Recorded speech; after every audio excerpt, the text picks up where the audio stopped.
یہ جو ہماری مساجد میں جنگی نماز ہوتی ہے اس کا اسلام میں کہیں ثبوت نہیں ہے۔ یہ جو نماز میں مسلسل ہاتھ ہلاتے رہتے ہیں سر سے لے کر پاؤں تک، سارے اعضاء چیک کرنے ہوتے ہیں نماز میں۔ چاہے لوگوں کو یہ وہم ہو جاتا ہے کہ نماز شروع کی تو داڑھی کوئی لے گیا، تو فوراً ہی نماز شروع کرنے کے بعد پہلا کام یہی ہوتا ہے کہ اپنی داڑھی چیک کرتے ہیں فوراً، وہ ہے۔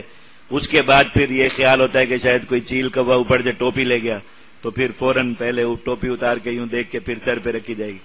اس کے بعد پھر ایک انگلی کا پیچ کس بنا کے اپنے دونوں کان ٹائٹ کر، ان میں کچھ مسئلہ ہو جاتا ہے کہ کانوں کے پیچ کچھ ڈھیلے ہو رہے ہیں۔ اس کے بعد پھر ناک کے اندر سے کوئی خزانہ ڈھونڈنے کی کوشش ہوتی ہے، اور پھر اس کے بعد پورے جسم کا ایک جو ہے وہ یوں سمجھے کہ وہ جیسے میڈیکل چیک اپ ہوتا ہے وہ سارا ہوتا ہے۔ ایک ایک چیز کو ہاتھ لگا کے نماز کے اندر پوری ان 4 رکعتوں میں پوری تسلی کرتے ہیں، اور کئی بار چیک کر کے کہ کوئی چیز کم نہ ہو گئی ہے نماز میں۔ پتہ نہیں کس نے مسلمانوں کو یہ وہم ڈالا کہ نماز میں شاید کوئی چیز چوری ہو جاتی ہے مسلمانوں۔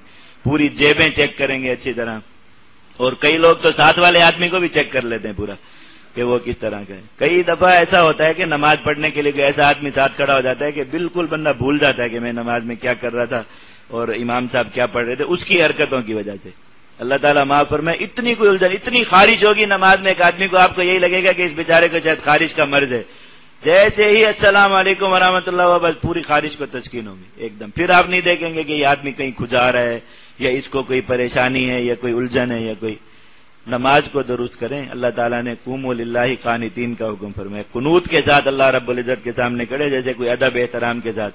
نہ کسی جو ہے وہ پولیس والا ایک نظر آ جائے تو ساری خارش بھول جاتی ہے کہ کہیں خارش بھی انسان کو، سارے جو ہے وہ اعضاء بالکل انسان کے برابر ہو جاتے ہیں اور تن جاتے ہیں۔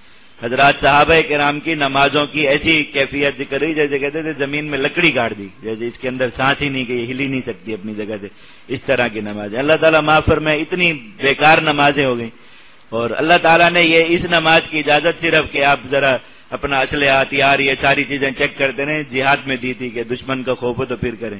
وہ ادھر جہاد والی جہاد پہ جاتا نہیں مسلمان، اور مسجد میں جہاد والی نماز پڑھتے ہیں پوری، وہی جو فرجالن اور رکبانہ، بس یہی ایک سواری کا وہ رہ جاتا ہے، باقی پاؤں بھی مسلسل ہل رہے ہوتے ہیں نیچے۔ اور اگر امام صاحب کی قرات تھوڑی سی لمبی ہو جائے تو پتہ چل رہا ہوتا ہے کہ منہ سے ہی دیکھ کے باہر سے آدمی آئے تو بالکل جذبات پتہ چل رہے ہوتے ہیں کہ کون کون امام صاحب کا گلا گھونٹنے کے منصوبے بنا رہے کہ امام صاحب باہر میرے ہاتھ ہیں کہیں میں ان کا گلا دبا دوں۔ یہ ساری چیزیں آثار پورے کے پورے چہرے پر نمایاں ہوتے ہیں۔ اللہ تعالیٰ معاف فرمائے۔